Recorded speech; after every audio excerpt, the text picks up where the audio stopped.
Politics, politics, politics from Parliament Hill to provincial capitals. It is a big week in Canadian politics. This is Now You Know. I'm Rob Snow. Navigating the issues that matter to you. It's Now You Know with Rob Snow on News Radio. Yes, it is a brand new week in Canadian politics, and there could be some drama.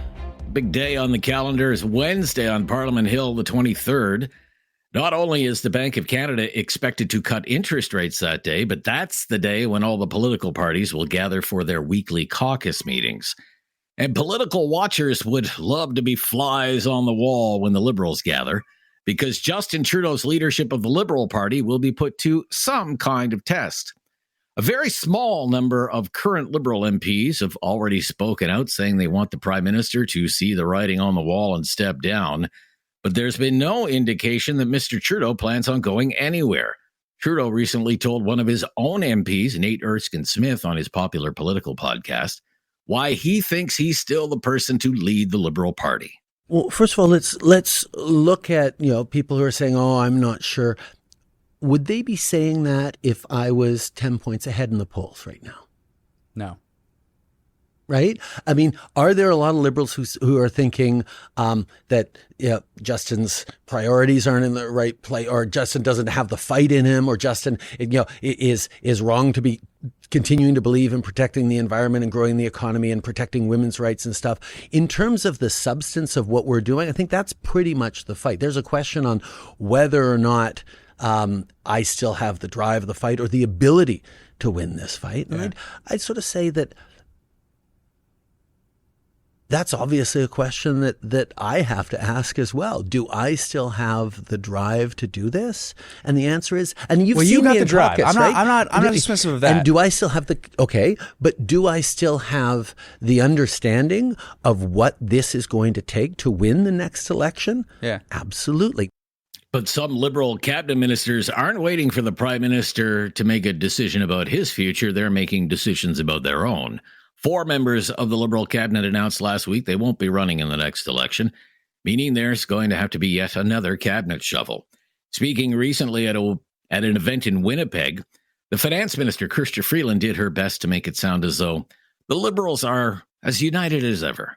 Canada's a parliamentary democracy, and that means that our government is formed based on our caucus. We are a government because we have the plurality of hard-working individual people who worked hard to get elected by their constituents, by their communities, and who represent them every single day. So in a very real way, our caucus is our government, and I take that very seriously, and I take the perspective and the ideas and the work and the contribution of each caucus member extremely seriously. Obviously, in our caucus, as in any caucus, there is going to be a wide range of views. I am absolutely confident that the vast majority of members of our caucus support the Prime Minister. Some former Liberal MPs already have new jobs. This weekend, Andy Fillmore, the former Liberal MP for Halifax, was elected the new mayor of Halifax Regional Municipality, replacing Mike Savage, who himself was a former Liberal MP. And Jane Philpott was the health minister under Justin Trudeau. It made me remember Philpott was kicked out of the Liberal cabinet and caucus for supporting her friend Jody Wilson-Raybould during the SNC-Lavalin scandal. She was just named the chair of a new primary action care team in Ontario. By Ontario Premier Doug Ford, that will be seen as a blow to the Ontario Liberal Party, which had been hoping Philpott would run for it in what is expected to be an early election in Ontario, possibly next spring. It is election season, and no election has offered more surprises than the provincial campaign in BC. There's still no clear winner, and it could take as long as another week to find out which party has actually won the race. As of today, the NDP, led by Premier Eby, is leading or elected in 46 ridings. The upstart BC Conservative Party leading or elected in 45, the Green Party leading or elected in 2 ridings, and would hold the balance of power the way things stand. It takes 47 seats to form a majority government. Been quite a run for John Rustad. He was kicked out of the old Liberal Party of BC that became BC United for comments he made that questioned climate change. He became leader of the BC Conservatives, which totally ran over BC United. BC United eventually folded and didn't even run a slate of candidates in the provincial election. Rustad warned his supporters on election night, worry about an NDP government relying on the Greens for support. But I bet you this, and I'll say this right now, that if we have the unfortunate situation of David Eby being in a minority government, he will not do a single thing that he has promised. And that is something I'm almost guaranteed. And as the Conservative Party of British Columbia, if we're in that situation, we are going to make it as difficult as possible for this NDP to do any more destruction of this province. It obviously wasn't the election outcome David Eby was hoping for. This was his first time facing the voters as premier. He took over the leadership of the BC NDP from former Premier John Horgan. Eby said a clear majority of British Columbians voted for progressive values. We don't know what the final count's going to be in the province, but what we do know is that there was a clear majority for the progressive values that are so important.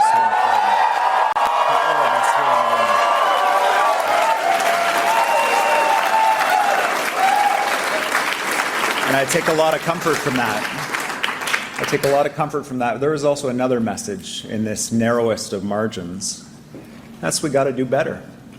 And that was our commitment to British Columbians. We got to do better. And we will do better. We will do better. We'll support people at the cost of daily life. We'll support them with affordable housing and better health care and a strong and prosperous economy and safe communities. We're going to do that work.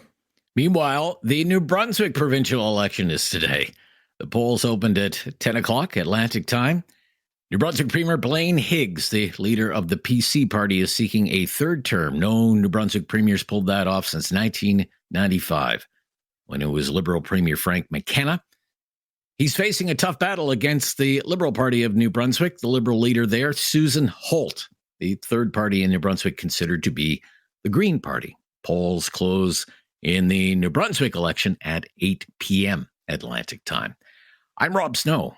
This is Now You Know, and this is News Radio.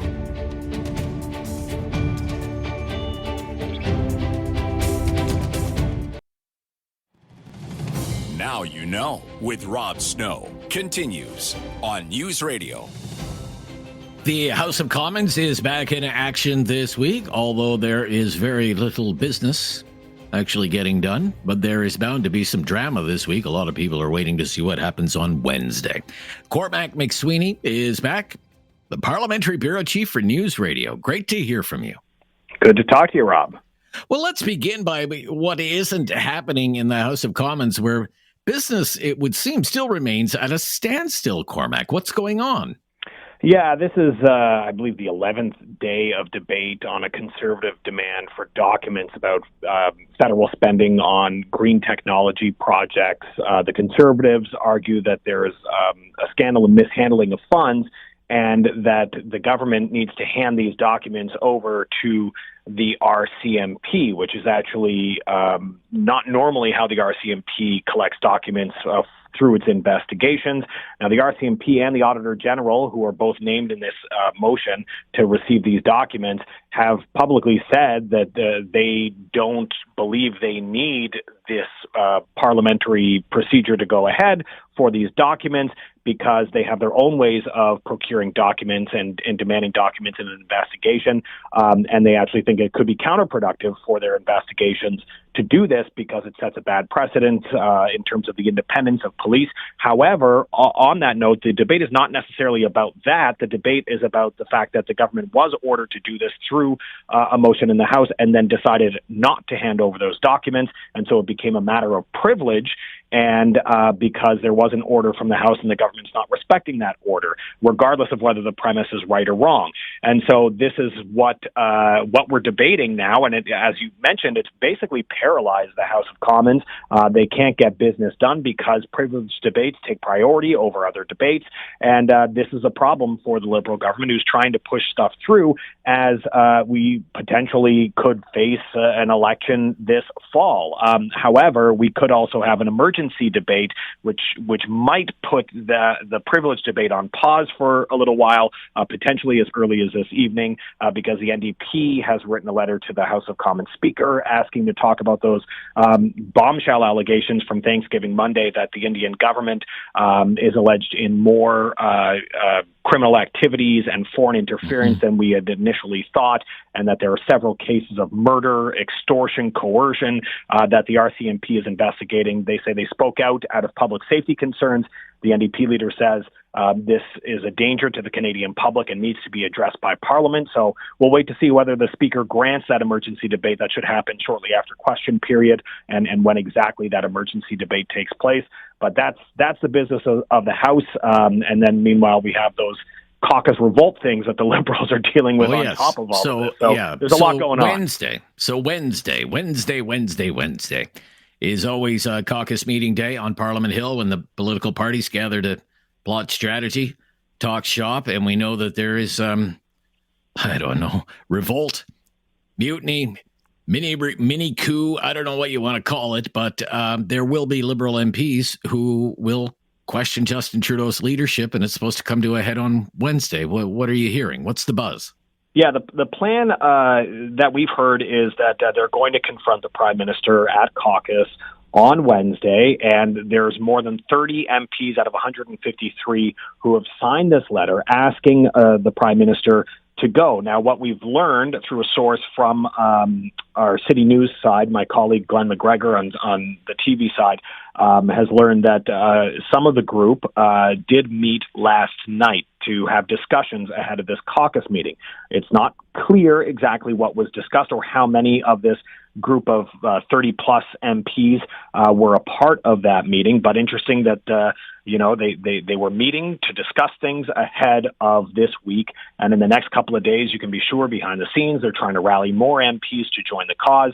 On their way into the House of Commons this morning, we spoke with several MPs, including Sean Casey, who has publicly said he wants the Prime Minister to go, and he's now acknowledged he has signed that letter. I think when he first went public, he hadn't signed it yet, but he says his concerns are basically what this letter says, that it's time for the Prime Minister to go, that constituents and Canadians have lost faith. He's become a distraction for the party and for the future of the country, and so because of that, they need to take Pierre Poilievre and the Conservatives out in the next election, who are very clearly winning in the polls right now, and they need new leadership to do that.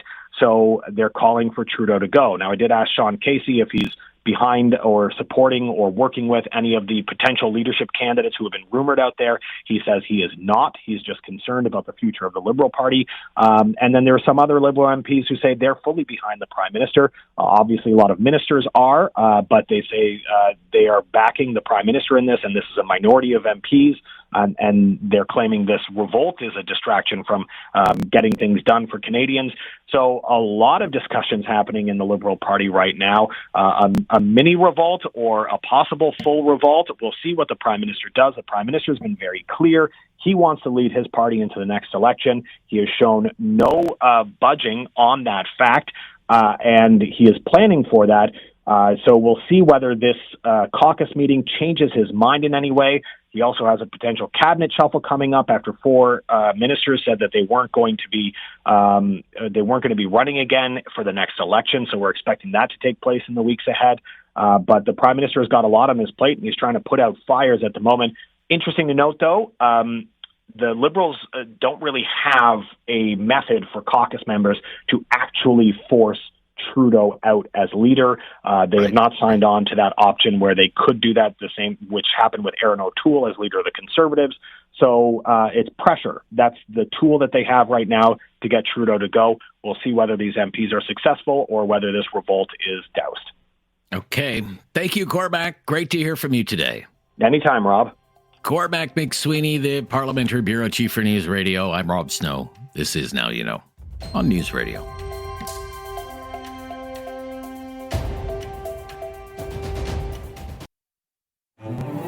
There is no question Rob won't get answered. Now You Know with Rob Snow continues on News Radio. Here with David Smith on a Monday. Busy political week, busy political time. David? Oh, you can say that again. Right. I mean, the BC election, we knew it was going to be interesting. We knew it was going to be close, but holy smokes, is it ever close? It's closer than close. Automatic recounts are going to decide this thing. It's crazy. Yeah, I mean, nobody really knows who has won this election. Is it going to be, the NDP propped up by the Greens? If things hold, yeah, that's what could happen. But there's the BC Conservative Party, 45 ridings, leading or elected in 45 ridings. Now it takes 47 to form a majority government.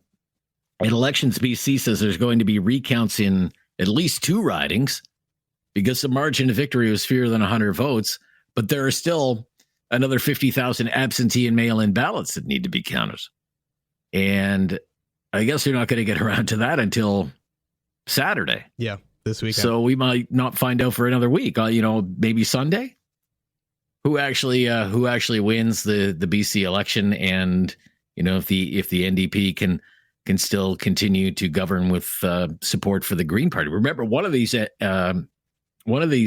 members of the provincial legislature is going to have to become the Speaker of the House, right? So that's it. That's another added factor. So then you have that. Then you have the New Brunswick election is today, and Premier Higgs trying to pull off this third term victory. We'll see what happens with that. Should be getting results from that around 7 o'clock our time, 7 o'clock Eastern time. So around supper time in Alberta. Then you have the election in Saskatchewan. That is 1 week from today. And there is some speculation in the air that Nova Scotians could be going to the polls in a provincial election. They just had their municipal elections on Saturday. And now there's all kinds of speculation. Premier Tim Houston's going to call an early election. And he's done little to silence that speculation. He has released this very fuzzy, feel-good ad. I would call it an ad. On his social media account. Let's listen to this here. There's a special kind of pride in saying, I'm Nova Scotian. Our province is shaped by hard work. From sunrise into sunset, our spirit is anchored in resilience. Carol, you coming? Yeah, I'm coming. And no matter where or how far we go, we carry Nova Scotia in our hearts, always working to get back home. As a founding province of this great nation, we've built not only ships, but legacies. And to be Nova Scotian is to rise stronger after every fall. We take pride in our heritage, history, and hospitality. Here, strangers become friends and friends become family. Nova Scotia is on the rise again, and the rest of Canada is taking notice. Our people are returning, drawn back by the promise of something greater. And with that return comes the opportunity to make it happen. Make life more affordable, keep improving healthcare, and to shape a future that allows more of us to stand tall and say, I am proud to be Nova Scotian. I mean, what are you doing releasing something like that if you're not going to call an election? So the election in Nova Scotia is supposed to be in July of next year, but some people think an election call may be weeks away, maybe days away. And then the mother of all elections is 2 weeks from tomorrow. The U.S. presidential campaign, 2 weeks from tomorrow. What a time. I'm Rob Snow, our Newsday panel coming up right after the news here on News Radio.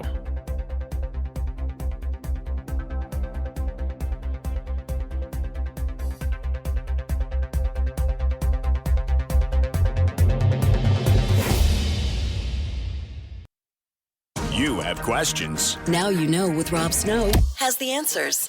On News Radio, the Newsday panel. Yes, it is time for our Newsday panel. There is so much happening. Josie Sabatino is with Summa Strategies. Josie's originally from British Columbia. And Allie Blades is in British Columbia, where she is a BC-based political analyst. How are you, Allie? Good to hear from you. I don't know if I've fully caught up on my sleep from this campaign, that's okay. so let's see what happens. Yeah, I was going to ask Josie as well if she's a little sleep deprived after the weekend that was in BC politics. How are you holding up, Josie? I'm doing good, although I'm excited for when we finally have an outcome in BC when that eventually happens. Yeah, I guess we have to wait another few days yet. I do want to talk about what happened in British Columbia over the weekend. I want to talk about Christy Clark as well, her name in the mix as a possible replacement if Mr. Trudeau decides to leave. But I do want to start with the drama on Parliament Hill this week. Josie, what do you think is going to happen this week when Prime Minister Trudeau faces members of his Liberal caucus on Wednesday? What do you think is going to happen?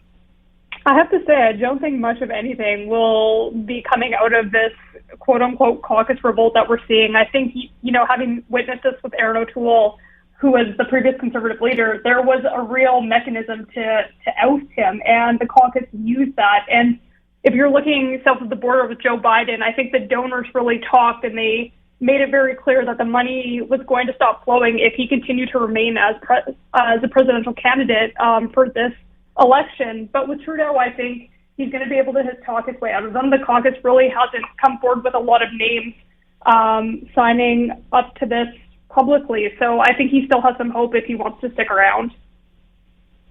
Ali, what do you think is going to happen this week when Mr. Trudeau faces the angry Liberals?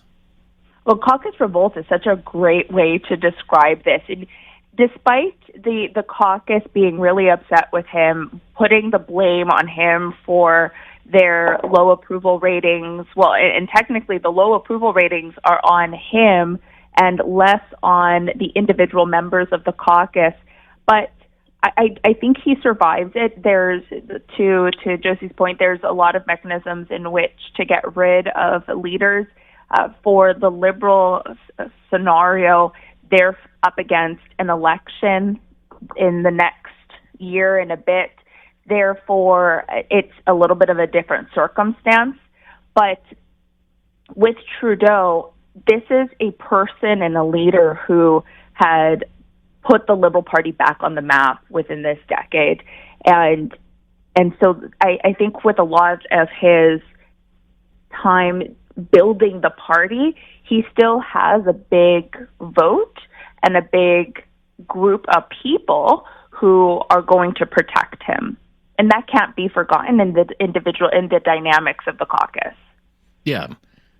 I mean, if the number is 30 MPs, I mean, that still leaves 120 who aren't part of this.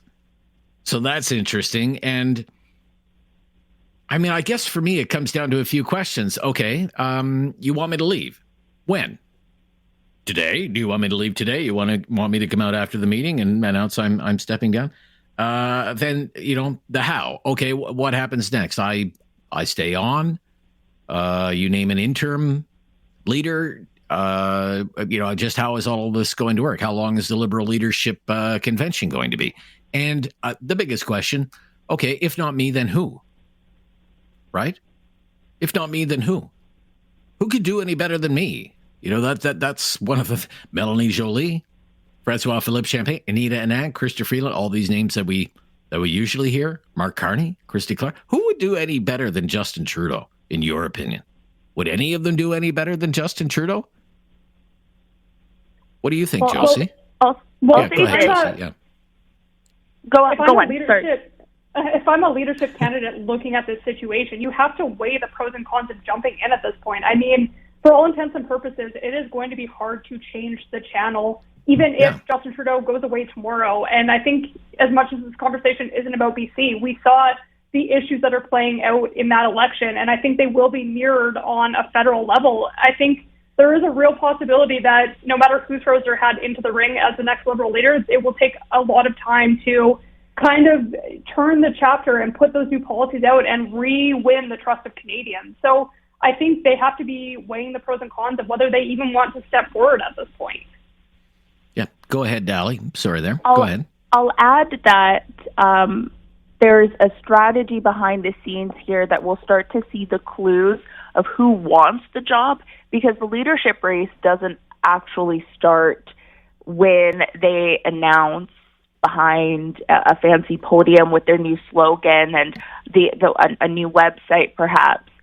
Leadership races tend to start months in advance as they start to collect and gather donors and certain political strategists. And so there will be signs, and to the listeners, we'll probably start to see some of those positioning and different branding of caucus members who want the job and who will be going for it. And we might see some surprises.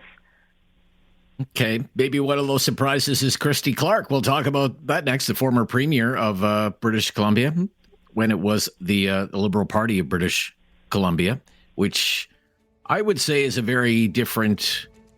Well, I guess I have to speak in the past tense, was a very different political machine than I would say the Trudeau Liberals are. So we'll talk about Christy Clark's name being in the news media and a name that's in the mix as a possible replacement should Mr. Trudeau, I don't know, come to the conclusion that it's time for him to go. Lots of speculation today. That's what makes politics so fun. It's our Newsday panel. I'm Rob Snow. This is Now You Know on News Radio.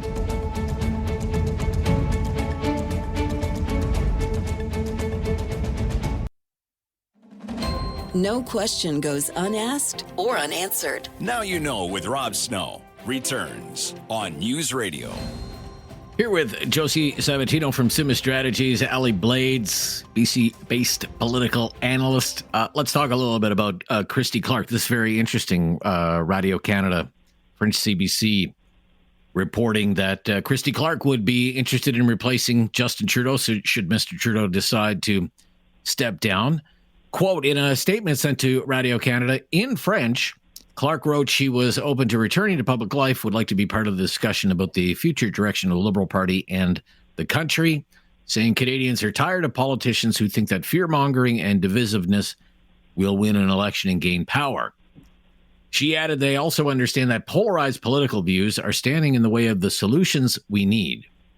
Voters want leaders who will unite the country with practical solutions to the challenges we face, including the cost of living, the housing crisis, need to strengthen the healthcare system, importance of fighting climate change. So, she also added in this statement that the position as Liberal leader is not going to be vacant in the near future. And Radio-Canada is reporting she's been taking French lessons at a cégep in Quebec. What do you make of it all, Ali Blades? What do you think about what you're hearing from Christy Clark here? Well, just as I mentioned previously, there are clues, there are signs. I think we knew about a few months ago when she launched a new website that was very sleek, and there's only one reason why that would be, and that's because she's gearing up for something in this case to run. So I think she's not just considering it, but very seriously gunning for the position. Christy Clark's a very interesting candidate because she does have this record of fiscal responsibility, which may appeal to some of the a little bit over right of center voters that might think that Pierre Poilievre and the Conservative team might be a little bit too right. And so she's an interesting candidate, and I think she's also aiming for that audience of fiscal responsible voters, but with more progressive social values. Okay. Josie, what do you think? Christy Clark. Well, one of the big comments you hear, I think, from both sides of the political spectrum in defense of Justin Trudeau is that there is nobody waiting in the wings. And Christy Clark's timing of this announcement, especially pitching it to a French publication, is very interesting. And I think it will be fascinating to watch how this moves forward. And Ellie's right. She does come with that fiscal prudence. I mean, she had a number of balanced budgets when she was premier of British Columbia. But the other piece of this equation is that she was also heavily focused on resource development, and that could be problematic for a Quebec-based Liberal, set of voters who have historically chosen sitting prime ministers who have been from that province. So I think there is a bit of an East-West dynamic at play, and I think Christy Clark is trying to get in front of that early on. Yeah, how about that promotion of oil and gas, for example? How would that go over in the Liberal circles? Do you think, Ali? Well, Christy has a little bit of a shield, I think, because with her track record, she focused on liquefied natural gas, which is one of the more socially acceptable of the natural resource sector. Okay. And so I think she's would be wise to not so much focus on traditional oil and gas and pivot to just talking about her creation, essentially, and her promotion of liquefied natural gas in BC. Okay. I guess one of the things I want to get at is, look, Mr. Trudeau has taken the Liberal Party to the left to the point that you almost can't distinguish it from the New Democrats. I just wonder if that is baked into the Liberal thinking now, and if so, is Christy Clark too center-right for the Liberal Party? What do you think? What do you think, Josie? Well, I think everything the polling is showing is that people want a return to a more centrist party. They want policies that are speaking to the current economic situation, and I think Christy Clark is better positioned compared to some of these cabinet ministers who may be gunning for the leadership coming out of 9 years of a Justin Trudeau government and some of the policies that will be attached to that. And I think the other thing that Christy Clark really has in her corner is, you know, she has done in the past a lot of kind of the same positioning as Pierre Poilievre in terms of going to work sites, being on the ground for mining and resource development. So I really do think that if the party is to be realigned in the future, she could be a very viable candidate there. Okay. Yeah, that's one of the advantages I think Christy Clark would have. She doesn't carry the Trudeau baggage, Ali. You know, it would be more difficult for the Conservatives to say, you're just Trudeau light, or you were there for the carbon tax and all of the other decisions made by the Trudeau government, for example. That would be one advantage she would have, I would think, Ali. Oh, absolutely. And let's be reminded here that when she was the premier for the BC Liberal Party, again, this is a coalition of federal Liberals and federal Conservatives, and so she could come out of the gate swinging with a lot of potentially conservative endorsements as well, which could be an interesting strategy for her campaign, which is very much going on. Okay. When we come back, what the heck happened Saturday night with the BC provincial election campaign and the fact that they still have about 50,000 votes to count and there'll be recounts in 2 ridings? Could things change? What happened in BC with the provincial election? We'll be right back. It's our Newsday panel here on News Radio. Critical thinking is not dead. Now you know with Rob Snow. Returns on News Radio. Here with Josie Sabatino from Summa Strategies, Ali Blades, BC-based political analyst. Josie's originally from BC as well, so good time to have the both of you on and get your reaction to the election results, such as they are right now from the BC provincial election campaign. I mean, what stands out for you? What do you take away from Saturday night? Ali, go ahead, Ali. Well, we came, we voted, and now we wait. Right. And we wait until October 26th because between the 26th and the 28th, there's going to be a final vote count. And then there's a possibility that in 2 ridings, particular, Juan de Fuca Malahat and Surrey Centre, that it could even go into a judicial recount, which is different than the final count.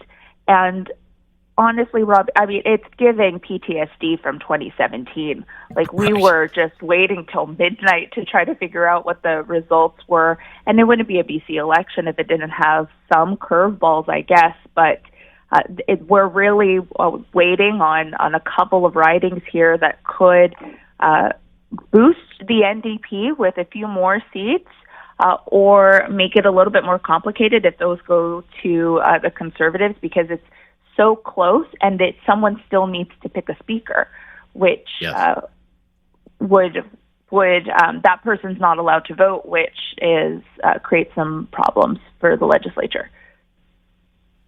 Yeah, I think if I'm the New Democrats and the Greens, I'm doing everything I can to get a Conservative speaker elected. I think that would be what I would try to do.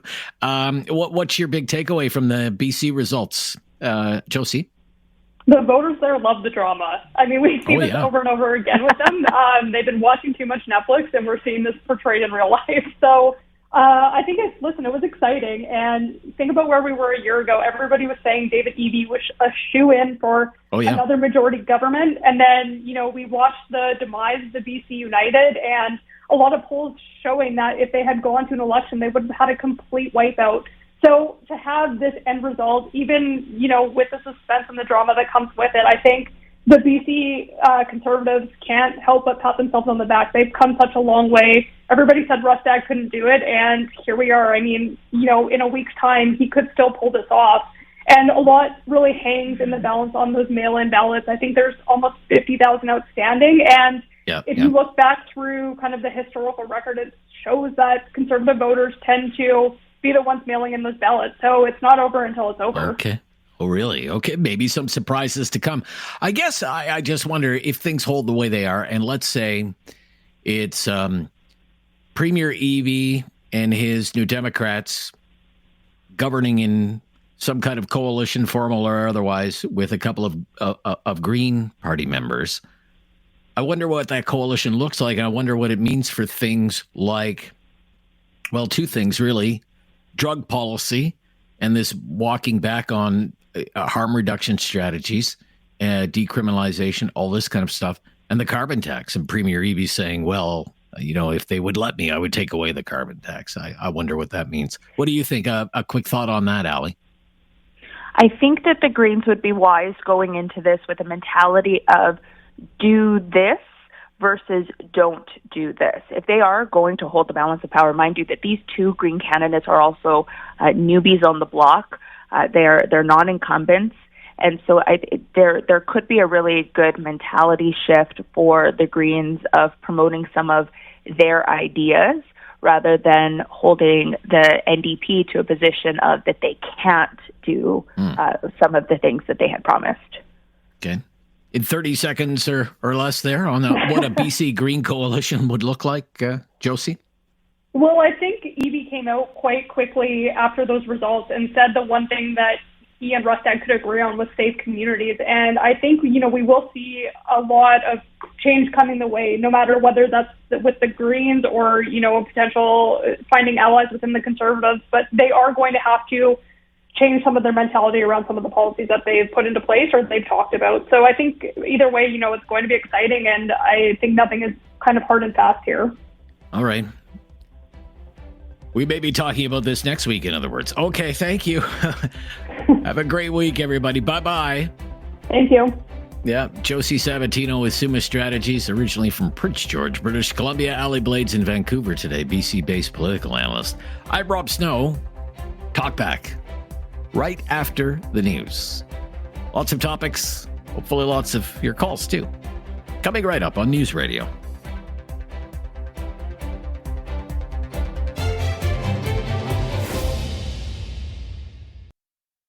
It's time to talk back.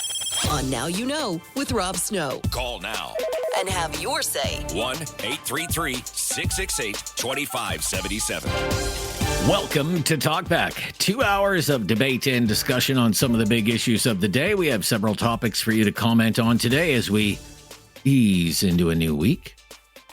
EVs, that's one topic. Vaping is another. And the future of Justin Trudeau and the Liberal Party. 1-833-668-2577. 1-833-668-2577. So first on EVs, on electric vehicles. In just 10 years from now, there is supposed to be a sales mandate for zero-emission vehicles. And under that mandate, the only vehicles that would be allowed to be sold in Canada would be zero-emission vehicles. Let's just call it an EV sales mandate. What we want to know is, do you think that timeline is realistic? 10 years from now, only EVs for sale. Picture it. Do you think it's realistic? Is it achievable? Is it doable that in 10 years from now, the only vehicles allowed to be for sale in Canada would be electric vehicles? What do you think? Share your thoughts with us, please, today on Talkback. Vaping. vaping or e-cigarettes, vaping. According to reports, the Trudeau Liberals are going to crack down on the sale of flavored vaping products. Now, critics of vaping say these flavored vaping products are designed to do one thing, and that's appeal to young people, to get young people hooked on nicotine. And Canada has one of the highest rates of vaping in the world. I would like to know, what's your opinion on vaping? How worried are you that vaping companies are trying to get a new generation of people hooked on nicotine? Did vaping help you quit smoking cigarettes? And do you agree or disagree with the government's ban on flavored vaping products? Very interesting public health issue there that you can weigh in on. And on Justin Trudeau and the Liberal Party. If Justin Trudeau were to resign as leader of the Liberal Party, would that make you more likely to vote for the Liberals in the next federal election? If someone else was leading the Liberal Party, other than Justin Trudeau, would that make it more likely that you would cast your ballot for the Liberals in the next federal election? What would you say? Yes or no? Why or why not? Because, there could be some drama on Parliament Hill this week, a few dozen Liberal MPs pressuring Mr. Trudeau to resign. So that's what we have in the mix for you today. EVs, vaping, and the future of Justin Trudeau and the Liberal Party. Call in line 1-833-668-2577, 1-833-668-2577. If you've never called before, just mention that to Andrea, our call screener. We will make your call a priority. 1-833-668-2577. Just one more time. Dave in Calgary on electric vehicles. Hello, Dave. Good morning. How are you? I'm good, Dave. How are you? Just pulling off to the side of the road here. Okay. All right. That's good to know. EVs and the mandates. Yes. And I just want to know how they think that goods are going to travel around our country. How are people going to eat? Because trucks do not have the range. EV trucks do not have the range. There are no. It only applied the sales mandate. Just let me interrupt, Dave, because this will go to your point. The sales mandate only applies to light duty vehicles, not heavy duty vehicles. Okay. You don't need a Tesla transport truck, for example, by 2035. Yeah, well, I saw that. It goes about 500 kilometers apparently. And so how do all the residents of Inuvik travel to Whitehorse to their doctor's appointments? And how do we get visitors up to our country? Like, how do we get them to travel up to the Yukon and Northwest Territories when the infrastructure is not there? Okay. Government says, I looked this up today, we're going to spend $1.2 billion to build 85,000 charging stations across the country by the year 2029. That's what the government says it's going to do. And what about the hydrogen vehicles that they're saying are going to be more popular than EVs in 10 years? 15 years. Yeah, I don't know. How many car makers are building hydrogen vehicles right now? I see lots of EVs for sale. I don't see too many hydrogen vehicles for sale. Where would I even buy a hydrogen vehicle? Not a lot of infrastructure for that, but there's it's just. I know. I just want to have these facts at the ready for you. But do you think it's real? It sounds like you don't think it's realistic, right? I don't think it's realistic at all. I own a 20 like a 3/4 ton diesel to pull my fifth wheel trailer. Right. And I can't see them having enough infrastructure and enough, vehicles heavy duty enough to do this. I just can't see how they're going to do it. Great stuff. They're having trouble getting enough lithium for cells as it is. Okay. All right. Thank you. You've got us off to a good start there, Dave. Glad you pulled over to talk to us for a while. Appreciate it. Safe travels to you. Electric vehicles, just one of the topics today. And the electric vehicle sales mandate that is supposed to be in place for the year 2035. It's only, let's face it, it's a decade from now. Is it realistic? Vaping. Health Canada could soon ban flavored vaping products. What do you think of that idea? Justin Trudeau and the Liberal Party. Let's say the Liberals went out, got themselves a brand new leader. Would you be more likely to vote for the Liberals if they had a new leader than maybe right now under Mr. Trudeau? 1-833-668-2577. Talk back. Just getting going for another week. Give us a call. This is News Radio. Have something on your mind you want everyone to know? Call now. Hello. 1-833-668-2577. It's Talk Back on Now You Know with Rob Snow. So under the Trudeau Liberals, the plan is to have a sales mandate for electric vehicles in place for the year 2035. That just 10 years from now, under the current government, the only vehicles that would allowed to be sold would be zero-emission vehicles. We want to know if you think that's a realistic timeline, a decade from now. Vaping. According to news reports, Health Canada will soon ban flavored vaping products because it says they're marketed toward young people, getting them hooked on nicotine. What do you think about vaping? Are you worried that too many young people are vaping? Did vaping help you quit smoking cigarettes? What do you think about a proposed ban on flavored vaping products? Justin Trudeau and the Liberal Party drama week on Parliament Hill. What if Justin Trudeau said, I'm out of here. I'm resigning as the Liberal Party leader. Would that make you more likely to consider voting for the Liberals in the next election? Here we go to Bob in Calgary. Hi, Bob. On EVs. Hello, Hi, Bob. how you doing? Good, Bob. Thank you. Just quickly, EVs, I agree with the comments that Dave, your first caller, made, with some extra thoughts on this. I was in design and construction for 40 years, and it takes 15 to 20 years to develop, design, and build any kind of infrastructure that what we're talking about. So we don't have the timeline. If they're going to do it in 10 years, it takes 15 years for projects.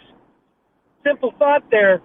How are they going to do it? And the second part of that is at what cost and who's going to pay for it? Okay, well, you're going to pay for it because the plan is already, and again, the Trudeau Liberals have been quite upfront about this because they're quite proud of it. They say they're going to spend $1.2 billion of your money to build 85,000 charging stations across the country by the year 2029. So for a little more than 4 years' time, they say they're going to have a network of 85,000 charging stations across the country. Okay, good for them. But that comes back to some of the issues. You don't believe that either? Had. No, I don't, because quite frankly, with the economic situation that we have in Canada right now, where people are having a hard time paying, finding, and living with accommodation and rent, and they're going to put more burden on the taxpayer, good luck with that. Let's put it this way. Like I said, I was in construction design for 40 years, and I'm retired. And I hate to say this, I'm Alberta born and raised, and I'm looking at I can't afford to live in Canada anymore. And that's my last comment. Okay, thank you. Bob in Calgary. Ross from Calgary on EVs as well. Hi, Ross. Hi, Rob. It's my first time phoning in. Thank you. I appreciate that, sir. Thank you so much. I have a few issues with this mandating of electric vehicles. And first of all, it's coming quicker than 10 years. In 2026, they're talking about 25% of the vehicles sold by car manufacturers have to be electrified or EVs of some type. And in, I believe, 2030, it has to be 60%. So it's coming up quicker than you might think. The other thing I've always wondered about, and I guess I haven't been paying attention, I don't understand how a government can mandate this kind of a situation where they're saying by 2035, if you're going to buy a vehicle, you have to buy an electric one. I mean, we're in a as far as I'm concerned, a democracy, free enterprise, is the next thing they're going to do is mandate what brand of fridge or stove that we're allowed to buy. It just doesn't make sense to me. I don't know how they're able to do that. And plus, I don't think, like previous callers have said, they cannot. They just don't have the infrastructure to do it. It's not going to happen. The electricity is not going to be there, and it's just not going to work. But it's the mandating end of it that really bothers me, that they're telling us that is too heavy-handed. That is too heavy-handed. You know, for example, they say, you know, producing beef, for example, produces a lot of greenhouse gas emissions. What next? Are we going to have a beef mandate by the year 2035? Well, can only eat so much meat? That's right. I mean, that's the way they're going. And to me, right. You know, if you look at the long picture, to me, I just think, what's happening in this country that we've gone over to sort of looking at things from a communist standpoint, that the government's going to mandate everything for us. And that's what I'm worried about, too. But I just don't think the EVs are just in any way, shape, or form going to be able to do what they want it to do in that time frame. All right. Thank you. Thank you for your call. Appreciate it. Great first call. Donna on both EVs and vaping. Donna's in Halifax today. Hi, Donna. Hi, how are you? Hi, I'm good, Donna. I'm a Thank you. first-time caller. I appreciate that. I listen to your show every day. I love it. It's the highlight of my day. I make sure I'm home. Oh, my gosh. So nice of you to say. Thank you for calling. I agree with everything that every one of your callers has said so far. But hopefully, my point will be, Trudeau will get defeated in the next election, so we will not have to worry about EV cars and all that other foolishness. We don't have the infrastructure. People can't afford them. They're too expensive and whatever. And hopefully, like I said, Trudeau gets defeated and we don't have to worry about any of this foolishness. So you would want the next government, say if the Conservatives win the next election, you would like them to get rid of the sales mandate altogether and be done with it then? Absolutely. And I don't think that we should be mandated to do this, mandated to do that. That's ridiculous. I agree with every one of your other callers. And the vaping, in my opinion, vaping should never, ever have been legalized in the beginning, nor marijuana. Look at all the drug addicts that are all across Canada and all the homeless people and everything else. That's what started it. When Trudeau got in, marijuana was legalized, vaping and blah, blah, blah, and this has created all the problems, in my opinion. And I'll say no more. All right. Thank you. Okay, and thank you, Donna. Very much for taking my call. You're welcome. Call back anytime. I'm Rob Snow. It's Talkback here on News Radio, talking electric vehicles, vaping, the future of Justin Trudeau and the Liberal Party. 3 topics for you there to comment on. Give them some thought and give us a call. 1-833-668-2577. This is News Radio. Have something on your mind you want everyone to know? Call now. Hello. 1-833-668-2577. It's Talkback on Now You Know with Rob Snow. Electric vehicles, vaping, the future of Justin Trudeau and the Liberal Party. 3 topics in the mix. Ryan on electric vehicles, calling from Nova Scotia. Hi, Ryan. Thank you for calling. Hello, Ryan.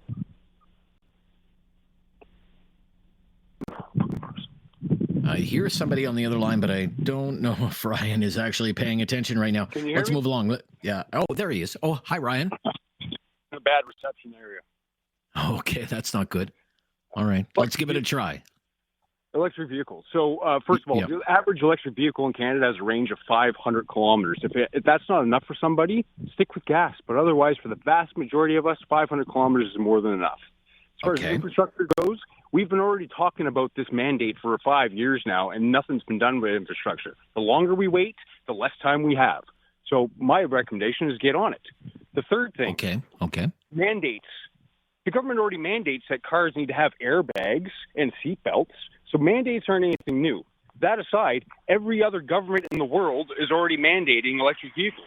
Even if Canada repeals that mandate, all the manufacturers are basically stuck making electric cars one way or another. So even if we repeal it, that's all the manufacturers are going to have to offer is electric vehicles. We're not going to have a choice. That the industry is going in that direction anyway.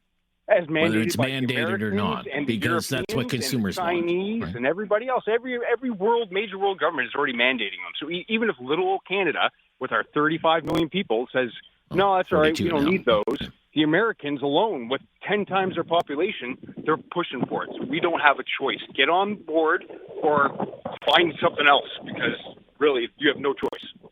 No choice. Okay, Ryan, thank you. Thank you. Reception's not bad, actually. Thank you. Let's go to Leonard in Halifax. Hi, Leonard. How are you doing? Good, Leonard. Thank you. On the EVs. Listen, I got just a couple of quick comments. I agree with Ryan. We don't have the infrastructure. And I don't know when, they're talking about spending all this money for infrastructure. So they get all these EV power stations up, and then what does the household power rate do? Does that go through the roof? And the other wrinkle I have is, with this all these big tech companies talking about AI, they're talking about building small nuclear power plants just to, power the AI. So what are we going to do with EVs? Right. I don't get it. Right. So you're worried about where is all the electricity going to come from? Exactly. We right now where I live, I mean, I find that really interesting, because when you read, say, Mr. Guilbeault's talking points, doesn't ever mention that. No, I mean, where the electricity is coming from, right? Yeah, they can put up all the power stations for powering the EVs, but where are they getting all the power? Right. Yeah, because that's going to be up to provincial governments to solve that problem. I mean, when you look at the people, like we don't have, like your previous caller, we don't have that many people in Canada. But what are countries, the U.S. and all of them? What are they going to do when all these EVs are on the road? What they used to have, like you could get the time of day low power rates. Well, there's going to be no low power rate. Everybody's going to be charging their vehicles at night, so the big power consumption is going to be at night when it used to be low. So, right. And I mean, sometimes, and we've seen examples of this, Leonard. I mean, ask them about this in Calgary, for example. We've seen the electricity grid come under strain already, right? Either when it's very hot or when it's very cold, for example. So, what happens if you throw, EVs into the mix? Okay, very good, Leonard. Thank you. Question about the backbone, the transmission, the grid. Very good point. Back right after the news. 6-8-2577. It's Talk Back on Now You Know with Rob Snow. The electric vehicle sales mandate, vaping, and the idea Health Canada could soon ban flavored vaping products. I'll love your take on that. The future of Justin Trudeau and the Liberal Party with, about 24 members in revolt, and they want Justin Trudeau to step down. You can weigh in on that as well. Let's go to Jay in Kitchener. Hi, Jay. Well, I just wanted to say don't worry so much about the EV vehicle production, because by 2025, all the builds were supposed to be, everything was supposed to be completely wheelchair accessible by 2025, and that started back in 2000. I heard them talking about that. So don't worry that we're not going to collapse. Okay. Are you saying that this mandate is not going to come to pass, or everything is going to be okay? What exactly are you saying? I think we're going to be okay. It's not going to completely change everything. We're still going to have vehicles that are going to be non-electric. Yes. I think in the end, because electric vehicles aren't going to solve everything. As we stand now. I mean, in the States, we're having some interesting times right now, too. So I'd like to see how everything plays out. Thank you. See how everything plays out. Okay, Jay, thank you. Let's go to Aaron in Halifax. Has some comments on this vaping issue. Hi, Aaron. Hey, Rob. Thanks for taking my call. You're welcome. Can you hear my radio? I hear you just fine. Go ahead. Okay.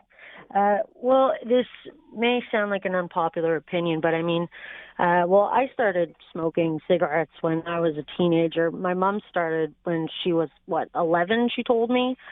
How long have people been smoking cigarettes?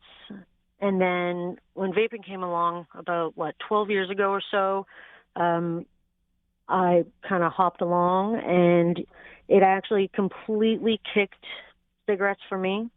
I'm off of smokes, and I do really well vaping. It doesn't bother my asthma. I don't wake up, choking on saliva or phlegm. I don't get chest pains. I don't smell like tobacco. And the only research that I've seen, now I'm not saying that this is, the 100% accurate, but the research that I have seen said that any secondhand smoke is minimal because it's water droplets. So the nicotine itself is absorbed into your mucous membranes as you inhale it. Right. So let me ask you a few questions. When you use the vape, do you vape with the flavored products?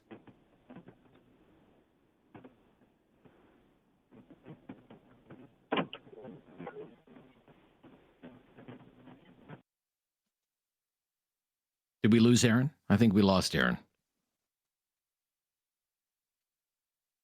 Yeah, it sounds like we lost Aaron. Okay, let's move along. We'll go to Dylan in Milton. Hello, Dylan. Hi, first-time caller. Thanks for having me. Yeah, you're welcome. So a couple things on the EV mandate. Yes. Yeah, I think it's fairly clear it's never going to happen. We just got to get a government that tells the truth, and they'll let us know that, it's not possible. It's not possible for several reasons. In Ontario, we're already extending the lifespan of our nuclear power plants because we don't have the capacity to replace them. It's projected that we're going to need even more power in the future without electric cars. So we're already short on power. So build another nuclear power plant or two, that's way more than 10 years. So not enough power, reason number one. Tax revenue. Most of our highways are a lot of the funding comes from gas tax. Let's get new revenue streams in place before we start mandating electric vehicles. If this happens, all of a sudden we don't have money to fix our roads. So let's put that in place. Yeah. Other infrastructure, charging stations. It's laughable to think that they're going to get 85,000 built in 10 years, but even if they do. Well, no, not 10 years, in 5 years. They say they're going to build them by 2029. Yeah. Never going to happen. Still not enough. Personal infrastructure. Not only do you need the infrastructure, charging stations, people need them in their houses. Now, what do we do about all the millions of people who live in condos? There's insurance companies that are starting to refuse insurance for people who park their cars in a parking garage because these things light on fire and they can't be put out. So the list goes on. There's so many things that have to be figured out before you can even think about a mandate. The mandate today, it's irresponsible. It's not truthful. It's a pie-in-the-sky idea. Now, I do agree they should be nudging people towards these eco-friendly vehicles, whether it's incentives or maybe taxing gas vehicles a little bit more than they do now. Let's start going in that direction, but we are nowhere close ready for a mandate. So a thing like, for example, the federal government offers a rebate of up to $5,000 on the purchase of an electric vehicle. You're okay with a program like that? Absolutely. Like I say, I don't mind nudging people in quote unquote the right direction. And then, like I say, right now, if I had a second vehicle, I would strongly consider an EV. But as a primary vehicle, not a chance. They're not winter proven. The range is an issue. I tow a boat. I've heard that the Ford Lightning sucks when it comes to towing stuff. There's zero range. So there's just so much more to be figured out. And then the technologies that are coming out now. Hydrogen vehicles. When they brought this mandate out, hydrogen vehicles weren't even on the radar. Now they're mass producing hydrogen vehicles. It's quite possible that it's a much better technology. So again, why are we going to put all our eggs in one basket, electric vehicles, when there's other options out there that are being developed? And then the combo vehicle, gas and electric. What do you call those? Hybrid, yeah. Hybrid vehicles. The hybrid technology is it's getting so good. Dodge next year is coming out with a pickup truck that is driven by electric motors. So all four wheels have an electric motor, but there's a gas engine that produces power, and the efficiency for the gas burnt is like double over a conventional gas vehicle. So again, the technologies are coming out. It's way too soon. It's never going to happen. On to Justin. Get him out. I would never vote for Justin again. All right. If they put someone else in there, I might. Okay. Oh, you might. Okay, that's interesting. That is interesting. Okay, thank you. All right, thanks. Yeah, really great call. I really appreciate it in Milton today. I'm Rob Snow. It's Talkback. Electric vehicle sales mandate. Banning flavored vaping products under consideration. Well, has been under consideration for 3 years. I'd actually get around to doing that at Health Canada, banning flavored vaping products. Not everyone is impressed with that. Future of the Liberal Party under the leadership of Justin Trudeau in the mix today as well at 1-833-668-2577. This is News Radio.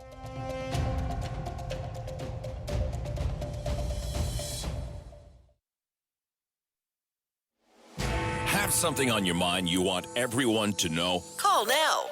Hello. 1-833-668-2577. It's Talk Back on Now You Know with Rob Snow. Electric vehicles, vaping, the future of Justin Trudeau and the Liberal Party, all in the mix today. Rick in Calgary. Thanks for calling, Rick. Thanks, Rob. I love your show.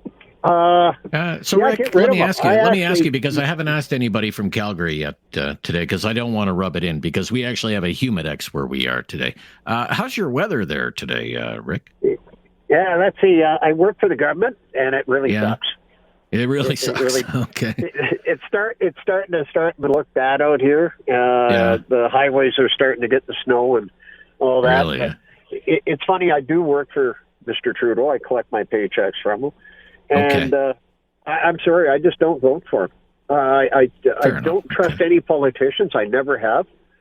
Because at the end of the day, to me, it's like all they ever think of is themselves. And I'd like to see a government where they get involved and they come right out and say, we're allowed to have somebody looking into their bank accounts and looking into this, because I think you'd have a lot less people running. You seriously would, because I'd like to know his trust fund went from what to what right now when he first started to now. I don't trust any of them. It's time he goes. We've had too many years of it. Okay. It's time for a change. We had the question is, if he leaves and the party gets a new leader, would you be more likely to consider voting for the Liberals?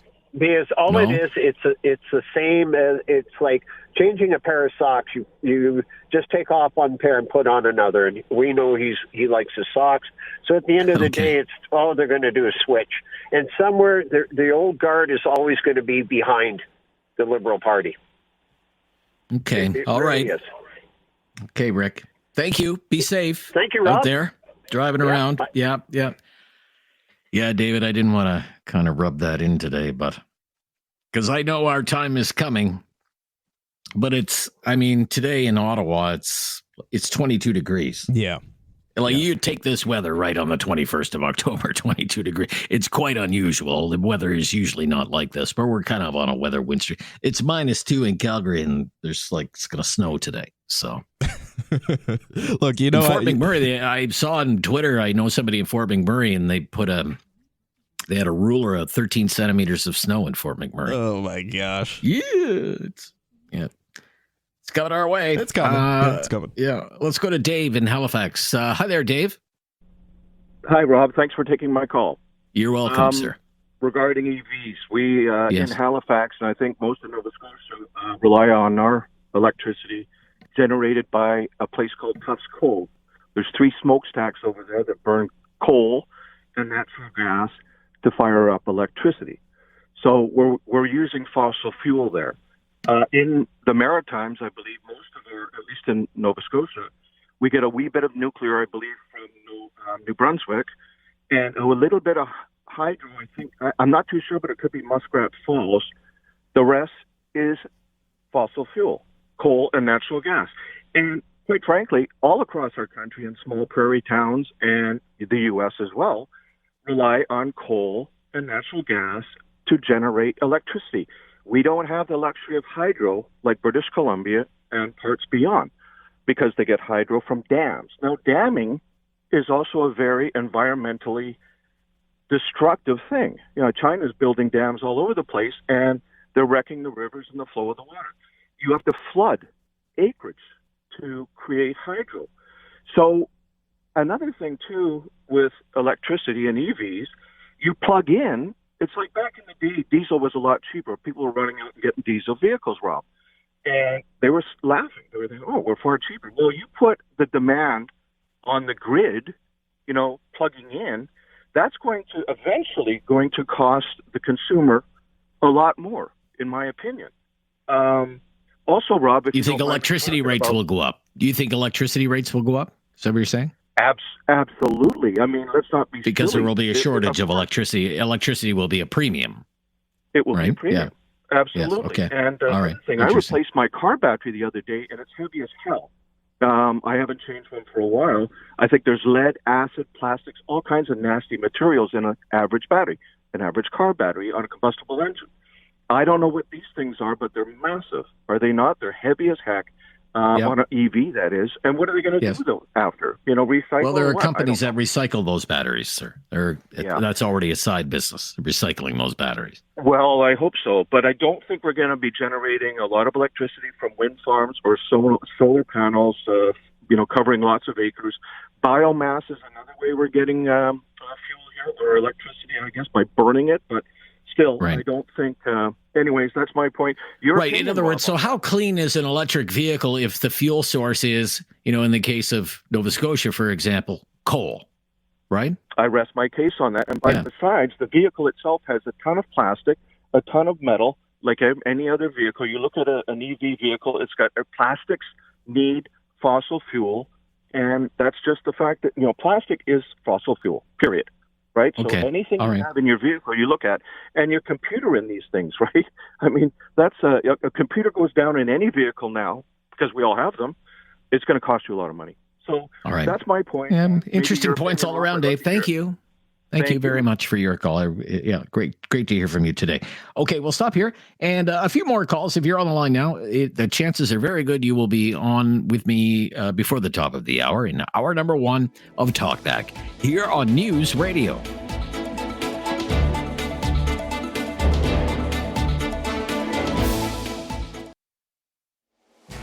Something on your mind you want everyone to know? Call now.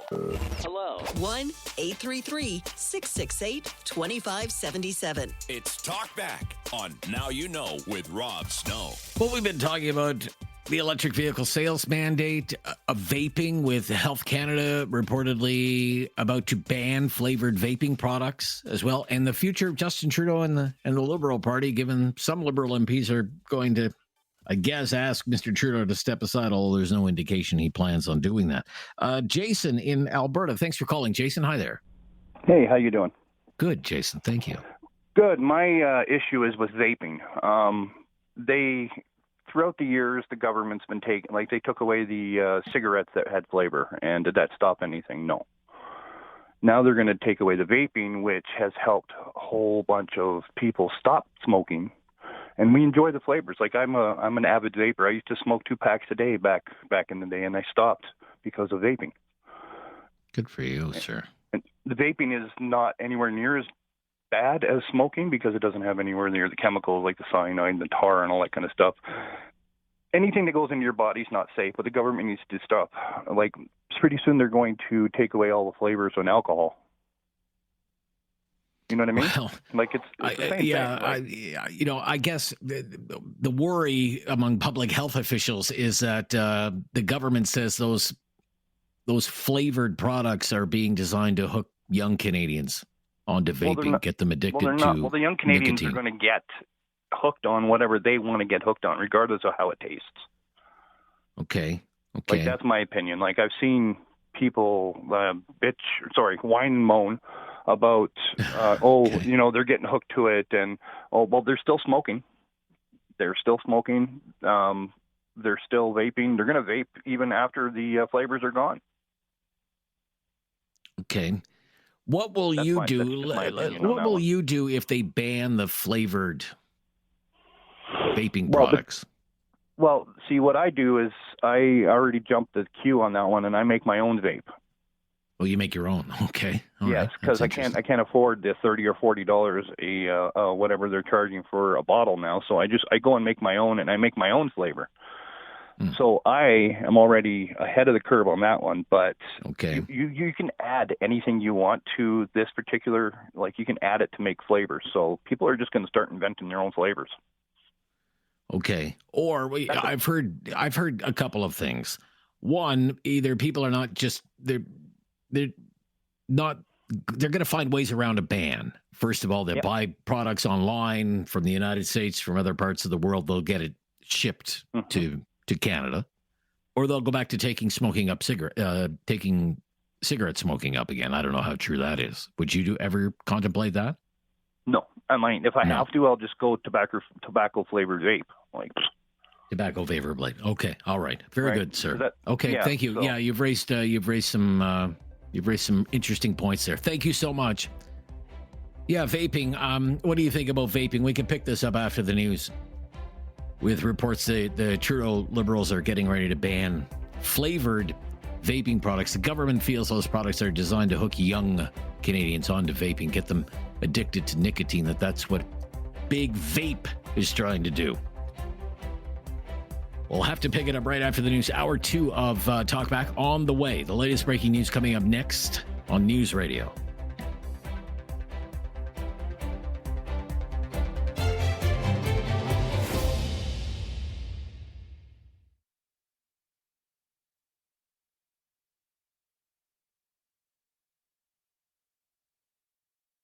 It's time to talk back. On Now You Know with Rob Snow. Call now And have your say. 1-833-668-2577. We've been talking about 3 topics. Welcome to hour number 2 of Talkback: electric vehicles, vaping, and the future of Justin Trudeau and the Liberal Party. So under the Liberals, the plan is to have a sales mandate for electric vehicles in place for the year 2035, 10 years from now. 10 years from now. It will be mandated only zero-emission vehicles will be allowed to be sold in Canada. We're just asking if you think it's realistic. On vaping, there are news reports that Health Canada could soon ban flavored vaping products because it says they're marketed toward young people, getting them hooked on nicotine at crisis levels. What do you think about vaping? Are you worried about too many young people getting hooked on the vape? Did vaping help you quit smoking cigarettes? Took 2 calls already today. People said, yes, most certainly it did. What do you think about a ban on flavored vaping products? And drama on Parliament Hill this week. Some Liberal MPs will pressure Justin Trudeau to step down. What if he did? What if he resigned as the leader of the Liberal Party? Would that make you more likely to consider voting for the Liberals in the next election? What if the party had a new leader? 1-833-668-2577. Chris in Calgary. Hi there, Chris. Hey, how you doing, Rob? I'm good, Chris. Thank you. On the EVs, what's your opinion here? Thanks for having me on here. I wanted to make mention, actually, one guy that called in about the electric vehicle mandate made a lot of really valid points with regards to, some new technologies coming down the road. But the one thing that, that definitely has not been thought through is all the repercussions of everything else that's going to come along with it. Like, even with new technologies like hydrogen vehicles, or even vehicles that can run on ammonia, you can have your engine set over to be able to run on ammonia. Both the production of hydrogen at that level or ammonia at that level is still going to require a lot of electricity. And it's not going to be anything different than an electric vehicle, which, again, all of his points are totally valid for not having the infrastructure. Even with things without the electric vehicle coming along, we just can't handle, we need to be able to start upscaling our electricity. One of the other things, too, that I wanted to be able to point out, which is an interesting point that was brought up just in some conversations that I've had, is with regards to the existing infrastructure, most of the time the transformers that are set up around aren't really being used throughout the evening. They actually have a cool down period, and that's part of their life cycle. And as soon as you start getting a lot of these vehicles pulling a constant draw on them, you're going to have to upgrade all of those transformers. So it's not just updating, how much power is going to be there. There's a lot of other upgrades and things that are going to be, transformers are going to blow in the meantime. There's a lot of things that just were not thought through. And right. So it's not just the generating capacity and where is all the electricity going to come from? It's also the transmission capacity. And is exactly the wires, all the transmission infrastructure, is that ready for an increase in the load? And you're saying probably not. Yeah. Okay. All right. Very interesting. It's great. Like it's a nice idea to be able to move forward with that, but it's unrealistic because a lot of the new technologies that are coming along are relying on fossil fuels. Okay. All right. Thank you, Chris. Interesting points all around, sir. From Calgary to also on EVs in Nova Scotia, Gordon is up next. Hello, Gordon. Hey, how are you? I'm good, Gordon. Thank you. What's your opinion? I wanted to make a couple comments. Okay. You look at Trudeau's net worth when he became prime minister and what he's worth now. He's basically a criminal, a liar, a thief, whatever you want to call him. All right. Well, that's and okay. I'd like to see him in jail. Okay. As far as the vehicles, as far as the vehicles go, I think we should skip right over the electric vehicles and go to hydrogen because that's where we're going to end up anyway. And they don't pollute as much, and then we wouldn't have to get rid of all the other. Where are these hydrogen vehicles? Like, can I go down to the Chevy dealer and buy a hydrogen vehicle right now? I can go and buy an electric vehicle. Well, they should stop it because we're going to end up going hydrogen anyway. So why waste all this time? Well, I'm saying, where is the evidence of that? Well, is there one hydrogen model for sale right now at any dealership anywhere in Canada? I think Hyundai's got one. Hyundai has a hydrogen vehicle? I believe so. Yeah. You believe so? Okay, I don't know. Yeah, I could be wrong. I could be wrong, but I mean, okay. I've heard, I've been seeing a lot of things about hydrogen vehicles. A lot of people have them, and there's hydrogen furnaces. Right? People have hydrogen furnaces. So I mean, you can look into that, and maybe some other callers will call up. I think I will have to. I don't know anything about hydrogen vehicles. And maybe some other people will call up. But I mean, I believe there is hydrogen vehicles now and hydrogen furnaces. So, and you look at here in Nova Scotia, they're going to put $285 million into an electric ferry when they could just build a bridge. An electric ferry can only carry people. A bridge could carry cars, vehicles, bikes, trains, trucks, buses. But instead, we're going to put $285 million into electric ferries, and we're going to move our buses to electric. But yet, they're just going to take the other 400 buses and just throw them in the trash. Don't you think that they should just let the buses that we have wear out, and then maybe buy electric vehicles as required? I don't know. I mean, there's so much money for these municipalities who are really struggling with their transit operations right now, and I'm sure in Halifax, they're no exception there. Transit operations all across the country, they're just crying for money. So when money falls from the sky from the federal government, here, go buy some shiny new electric buses. I mean, the dollar figures are so huge they almost can't say no. Well, right now, I would just leave the buses as they are until we see what's going on with electric vehicles. I would just stop it. I mean, where's the money going to come from, as you said? And it's like this. If you want to put new windows in your house, but then a storm comes and blows off your roof, what are you going to fix first? Are you going to put the new windows in and leave the roof open? Or are you going to repair the roof and do the windows when you can afford it? So, the money, they're ditching our money around every which way that they can, but they're not thinking about where they should be putting it first. And electric, when we already got the buses that are here now, why don't we just deal with what they are and let the government play with their electric vehicle scam and put billions of dollars for charging stations all over the country, and then eventually they're all going to go to hydrogen, and it's going to go to hydrogen because hydrogen doesn't pollute like I don't know. I mean, the big push seems to be electrify. I don't hear a lot about hydrogen.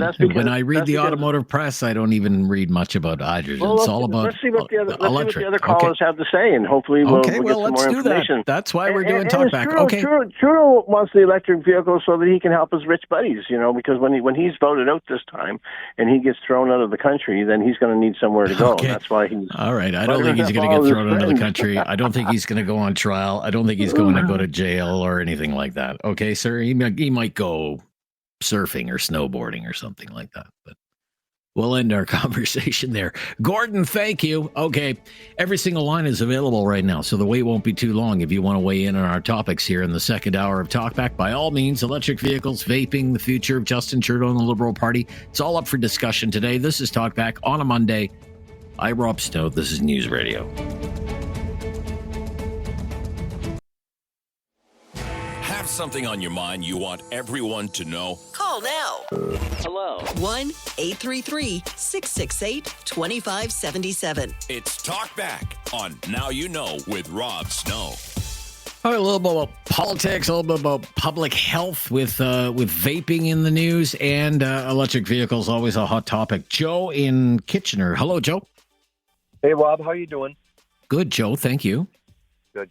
Hey, Rob, you know what? I just had some quick comments on all the subjects, actually. First one was the electric car mandate. What I think is going to happen, and nobody's really talked about this yet, but as it gets closer, let's say if it were to happen, as it gets closer, say within about a year or so of it happening, a lot of people, if they're smart, they're going to get the newest as possible used car that they can. And then they're just going to take care of it and hope it lasts about 9-10 years so they don't have to worry about it. So from today, it would be 20 years then. Let's say if the mandate comes in 10 years, you buy a very good used car. The only issue is the used car prices are going to go sky high. And you're going to remember this conversation if all this happens. Okay. It's going to go astronomically high, used cars, regular cars, okay? Okay. It's going to be on our podcast, so it will be there for everyone to listen to so many years from now, Joe. Right on. And you know, the second thing is this. With Trudeau, a lot of people dislike a lot of the rest of his regime, especially Chrystia Freeland, you know? And I'm not going to say any more than that about her. I don't want to be a politician, so it doesn't matter what you do as a politician anyway. A lot of people won't like you, but that's a fact that a lot of people don't like the Chrystia Freeland. So if Trudeau goes or doesn't go, some way or another, he's going to be ousted anyway, okay? May it be through the voters or through his own party and the opposition. But you think if it's someone who replaces him who, say, was a member of his government, then that's going to hurt those people anyway, because they'll be guilty by association, if you will. You're right. Right.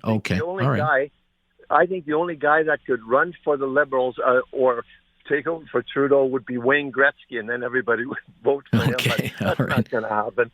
Yeah, you know? But the last thing is this, with the vaping. I have a friend that's a cardiologist, you know, and he put it in simple terms, vaping and smoking. Your coronary system, your heart, your lungs, and everything that's attached to it is not made to breathe in cigarette smoke and all that crap and the vaping, whatever's in that stuff. It's not designed for that. So the people what he told me was the people that die of coronary issues at 60, that all started when they were in their 20s. In 70, if you make it that far, the issues that you have at 70 all started happening in your 30s. So whatever all these younger people do in the early years is so crucial to what's going to happen to them later in life. And that's about it, Rob. That's all I wanted to say on this subject. Thank you, Joe. Yep. You got all three there. Pretty good. Okay, Ahmed in Calgary. Ahmed. Hey, how you doing, Rob? I'm good. Thank you for calling, sir.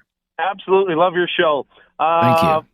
One thing that keeps coming up for me regarding electric vehicles, and no one has ever mentioned this, is I'm concerned about our aging civil infrastructure, i.e. bridges. Will they be able to handle the weight of all these extra vehicles? Because if you put all those vehicles on that bridge, is that bridge going to hold? Okay. Something I didn't even think about. Oh, my gosh. You've got me thinking about something brand new now to worry about. Thank you for that. Like that. Every time you guys bring up electric vehicles, I think about that, and I'm like, is that going to work? Is that going to hold? So forget the electrical. What about the actual physical? Because roads are also going to be pounded on harder as well. Well, they say it's harder on the roads because the vehicles are heavier. It causes, the roads to deteriorate faster, need we're going to need to invest more in our road infrastructure than we already do. And roads are pretty expensive already, right? So now that's just the roads. So imagine the bridges. Yeah, and bridges, the flyovers, overpasses. Yeah, sure. Yeah. Yeah. So gets you thinking, right? Yeah, that does get me. That does get me thinking. Okay, thank you, Ahmed. Great to hear. Have a great day. Bye now. Bridges have all these heavy vehicles are there. This is an interesting point. Not something I thought about. Okay, EVs, vaping, politics. We could talk about all of those today. It's Talkback. It's hour number 2. I'm Rob Snow, and this is News Radio.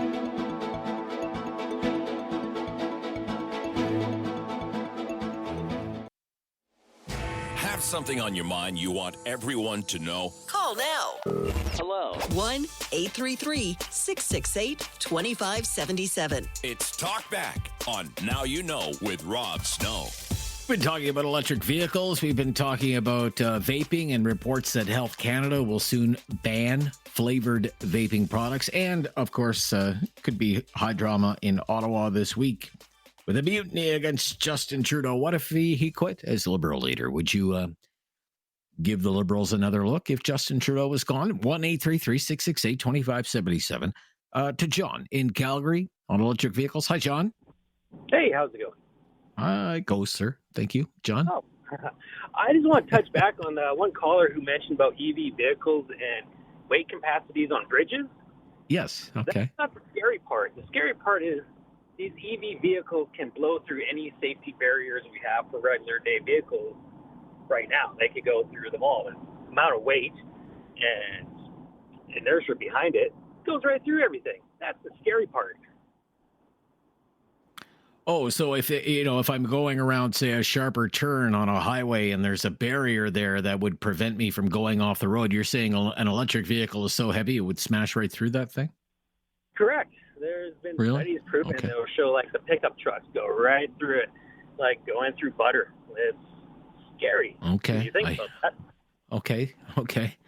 So Well, it's that's not another just, factor because a lot of people have been raising the issue of the electricity infrastructure. Where are we going to produce all of this electricity? What about the upgrades to the grid that would need to happen? But you're also saying, well, what about our transportation infrastructure? What about our roads, our bridges, our overpasses, our barriers, our safety features that are on highways and Another roads? pricey price tag right there. Oh, yeah, I would suspect so. Yes, I did not even think about that.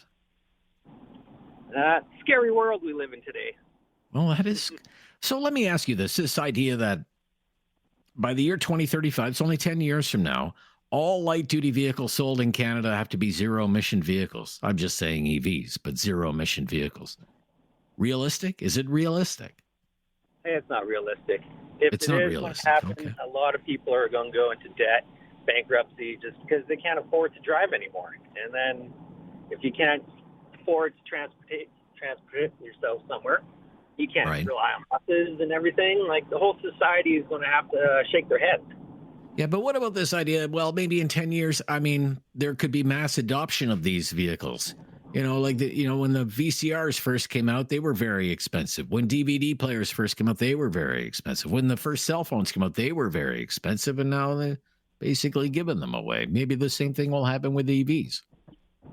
Well, cell phones are still like a pretty pricey tag out there, and car manufacturers, they are not on the side of let's make it easier for consumers to buy. They still have to reach their bottom line and make their quota. All right. Interesting, John. Thank you. Some more things I never considered. The kind of the public safety infrastructure of the road network. Julie in Calgary on vaping. Hi, Julie. Yes. Good afternoon. Are you able to hear me? I'm on my cell phone. I hear you just fine, Julie. Go ahead on vaping. Yeah. Okay, lovely. I'm a volunteer since February in hospice, where people go when they're dying, the last either few days, few hours, few months left in their lives. And I left this morning because I volunteer Monday mornings, and I'm a little bit sad, but when I leave hospice, I usually try to, go out in nature. It's snowing today, but I just wanted to mention about vaping. I held a gentleman's hand today, and we have 14 rooms in the hospice, and he is passing, and he doesn't have much time left. And it's very common that these things happen with people who have smoked or vaped. And so I just wanted to say I don't understand what people are doing with, these addictions, if they can get some help, because I sit beside people, some who are comatose, some who can barely speak, coughing and hacking, right? Spitting up blood. So whether it's smoking or vaping, you're saying they're both bad? They're both bad. I've seen hundreds of people already since, the beginning of February, and when I started volunteering, who have died already, hundreds of people, and. Yeah, they're going to cut us off. We've got to run. Thank you. I'm sorry. I wish I had more time.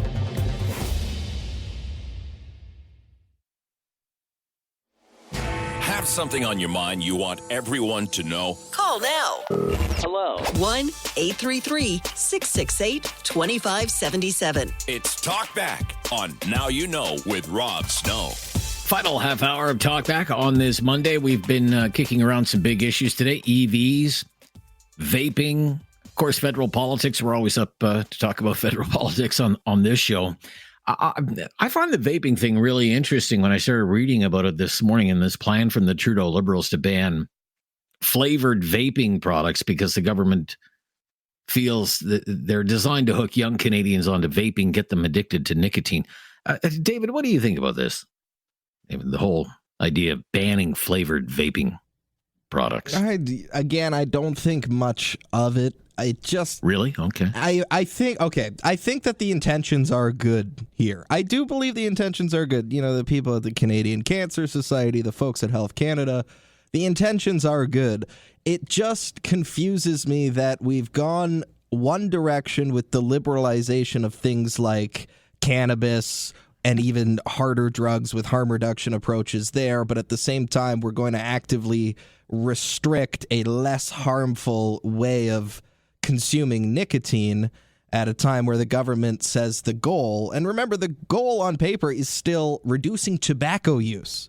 They're now kind of acting like it's like non-tobacco nicotine products are somehow a gateway to smoking tobacco. I have not seen that in my own life. I was in high school when vaping sort of burst onto the scene with the advent of Juul. And I've never known anyone who started vaping and then transitioned to smoking cigarettes. In my mind, that just doesn't happen. So I think it's a solution gone looking for a problem. All right. It is interesting. I just came across this morning. A news release from Polar Ice Vodka. Okay? Okay. Right? Because, we have Health Canada wants to crack down on flavored vaping products, because they say it's geared toward young people, and yet you get this pitch from this distillery, Polar Ice Vodka, partnering with Beaver Tails. Okay, all right, Beaver Tails, that Ottawa creation, the Beaver Tail, to launch cinnamon sugar vodka. Ooh, yummy! Cinnamon sugar vodka. Yeah, I'll pass on that. As we approach the holiday season, what holiday is that? Polar Ice Vodka is pleased to announce its partnership with Beaver Tails to serve up the ultimate Canadian collaboration, Polar Ice Cinnamon Sugar Vodka, an innovative spirit that brings together the smooth finish of Polar Ice Vodka with the warm, nostalgic flavor of Beaver Tails' iconic cinnamon sugar pastry. Think warm cinnamon spice. Reach just the right amount of sweetness. Okay, there you go. All right, isn't that something? Polar Ice Vodka. Cinnamon sugar vodka. It could, because, there's not enough sugar in alcohol already. All right, 1-833-668-2577. Look, the Trudeau Liberals have been promising to do this, ban flavored vaping products for 3 years. Still hasn't done so. But several news reports recently suggest a ban on these flavored vaping products coming, and it's coming soon. So on the one side, you have all kinds of people in the area of public health. They have been pleading with Health Canada, please ban these flavored vaping products. They say the only reason the vaping companies are so heavily invested in these products is because the core customers attracted to these flavors are young people. And the goal of these vaping companies is to get young people hooked on nicotine and create a whole new generation of nicotine addicts. On the other side, you have several groups, industry associations who claim to support the rights of people to vape, like the Canadian Vaping Association. And they say customers like to use the flavored vaping products because it helps them quit smoking cigarettes, keeps them off of cigarettes. And they claim that a lot of people have quit smoking cigarettes because they prefer the flavored vaping products. And they say in a province, take for example, like Quebec, where they've already banned these flavored vapes. Once that happens, former smokers either go and they buy them somewhere else, or they take up smoking cigarettes again. What do you think should happen here? Who are you more inclined to believe? That's one topic that we have in the mix for you today here on Talkback, 1-833-668-2577. Jason in Calgary is on the line, wants to talk about the Liberal Party. Hi there, Jason. Hi there, Rob. Actually, Kitchener. Kitchener. Okay. Thank you, Jason, for calling from Kitchener then. Okay. No problem. If, going back to your last little conversation right now, if that's the only thing we have to worry about in this country is flavored nicotine for vaping, I think we're doing okay. But we have far greater issues than that. But the reason why I called in, Rob, is I have voted Liberal in the past. I don't carry a card for any political party. I voted for all four major colors. But I do think it's time for Mr. Trudeau to go. It drives me crazy when these leaders stay on well past their due date, and they know they're well past their due date. And I'm not sure if it's just for their own personal ego, but I think if Mr. Trudeau would have stepped down a year ago, 2 years ago, I don't think the Liberal Party and the numbers would be where they are today. I think they wouldn't be great, but I don't think they would be as dire as they are today. Frankly, people are, and this is what happens, with politicians, fatigue. And so people are over Justin Trudeau, and however you want to frame him. Obviously, he's not going to jail and he's not going to be on court, but at the end of the day, I think it's time for the Liberal Party to have a new leader. No different than when Dalton McGuinty stepped aside, knowing quite well he was going to lose. Kathleen Wynne came in, got themselves a minority, then I believe a majority, and then Kathleen Wynne's time came to an end. But instead of pulling the plug on her own leadership, she was bound and determined to lead the Liberal Party into the provincial election. And we saw what happened. There was a decimation of that party. And so I think these leaders, these politicians, need to put their ego aside and do what's right. If they really care about the party, do what's right for the party. Do what's right for the country or your province. Okay, very interesting. Thank you. Thanks, Rob. For calling from Kitchener, Jason, and weighing in on politics today. Great to hear from you. It's going to be a big story, so we make our way through the week, especially with that Wednesday caucus meeting looming. See what comes out of that. Always interesting. Federal politics this week, even more so than usual. I'm Rob Snow, back with more of your calls coming up on Talkback at 1-833-668-2577. This is News Radio.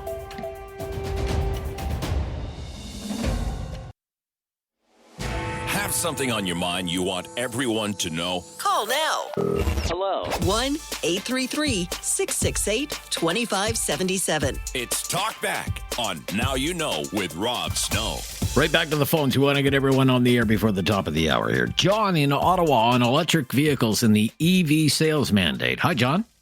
Sure. One thing I haven't heard anybody mention is EV's performance in evacuating places like Fort McMurray, Jasper, even Labrador today, this summer, Quebec last year, up around Chibougamau. How did the EVs do, or even Florida? Were they ready? 3-hour drives?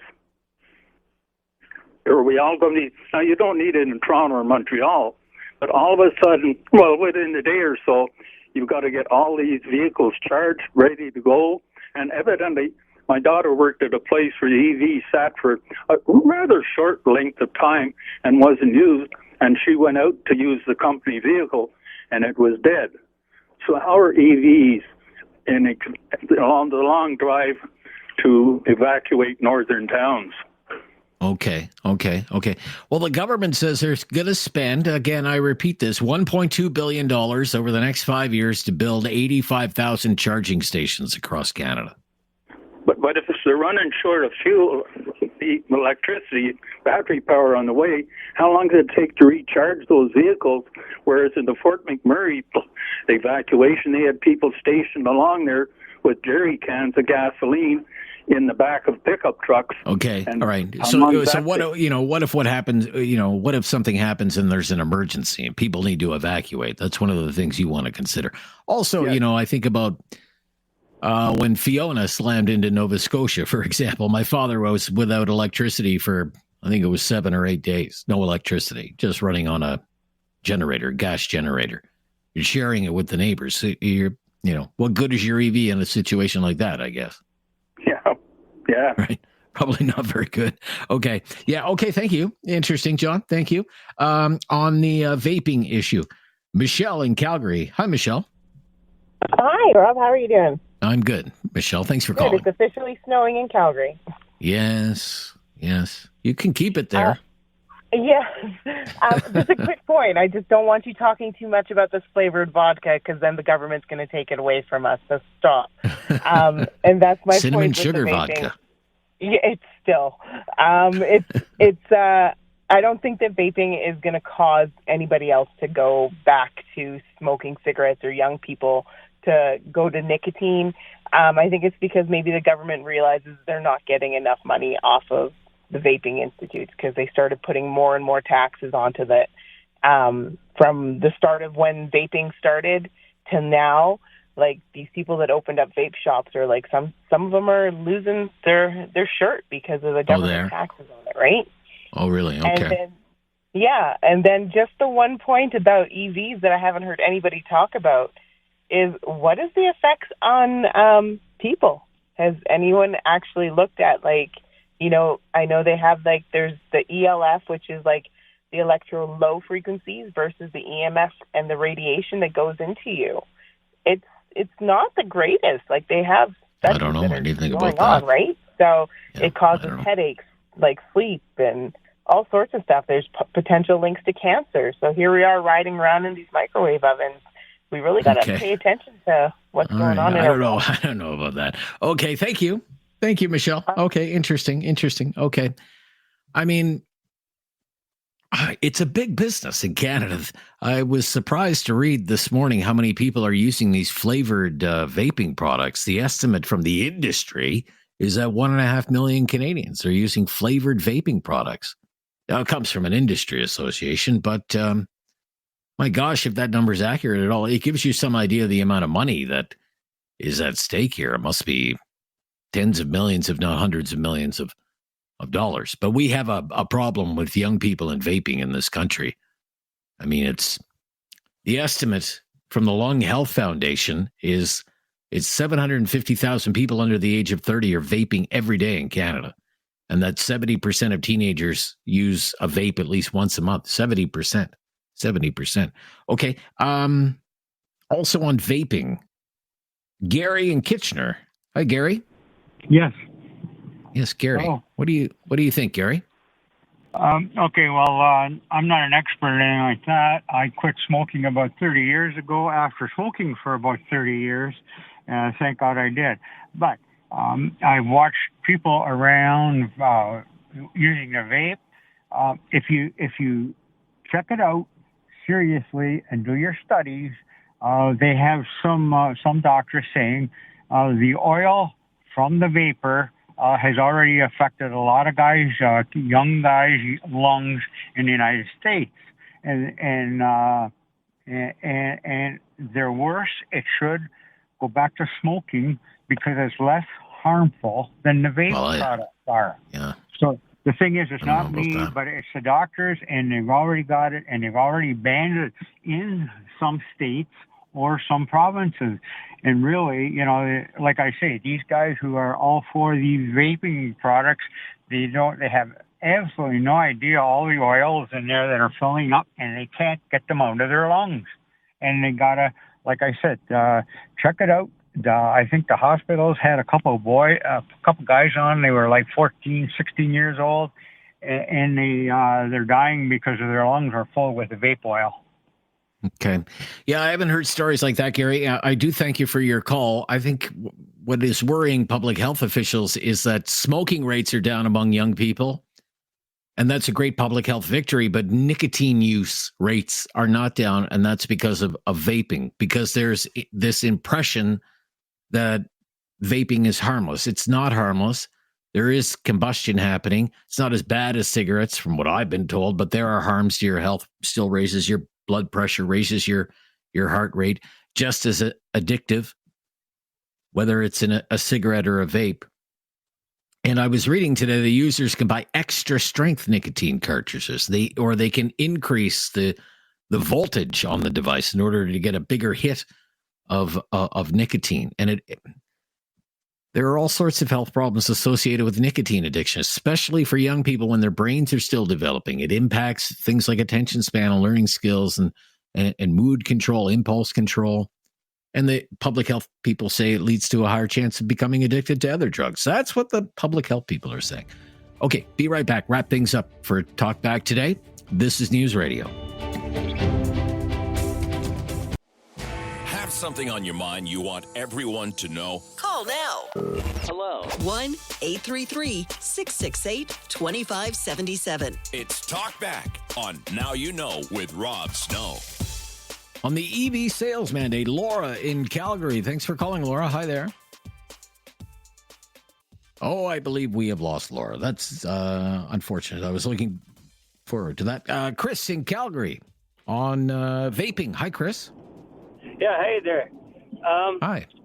As far as I know, nicotine's one of those controlled substances where too much of it's bad for you, but it has some good health qualities to it. Kids back in the day were able to buy cigarettes illegally. It didn't really stop them by raising taxes and such. I think if the problem is smoking or vaping, they should either outlaw it or control it, like have it prescribed. Like, obviously people shouldn't be running roughshod. Like, they don't say to Tylenol, here, you can sell opium over the counter. Just as long as you do it in small quantities. If it's that addictive of a substance, which I smoked for 29 years, I'm 3 years quit now, but I really, really believe that they should just take it off the shelf, period. Not the fact that it tastes like berries. If it's bad for you, take it off the shelf. Okay. Yeah, I guess that's what they're planning to do, at least with the flavored products, because they're saying the only reason that they're even promoting these flavored products is because it's attractive to young people. They're looking for new customers, and the best customers to have are young customers. Get them hooked early, and maybe they're the next nicotine addict for the next 29 years, like you were. Very, very true. But if it's bad for you or wrong, they should get rid of, like, any doctor that you'll ever talk to says putting anything in your lungs is bad, period. Right. So, like, looking at the cost on the healthcare system of what cigarettes have already done, and vapes sort of just continue on with it, but on a different level. It might be less harmful, but it's still harmful. So saying to people, harm yourself all you want, that's sort of wrong in my opinion. Like, if they're bad, take them off the shelf. Take them off. Okay. They taste like berries. All right. Okay. Thank you. Thank you, Chris. All right. I'll ask you about cinnamon sugar vodka some other day. Then, look, the public health authorities are just saying vaping in this country is a crisis, especially with young people. And they're vaping because of flavored products. And something should be done. But then you have, the former cigarette smokers who have called me today and say, I was able to get off the butts because these flavored products helped make it an attractive alternative. And this is going to backfire. We'll see what happens with it. It's a very interesting public health story, that's for sure. That's it for Talk Back today. More topics and more calls tomorrow. The latest breaking news next.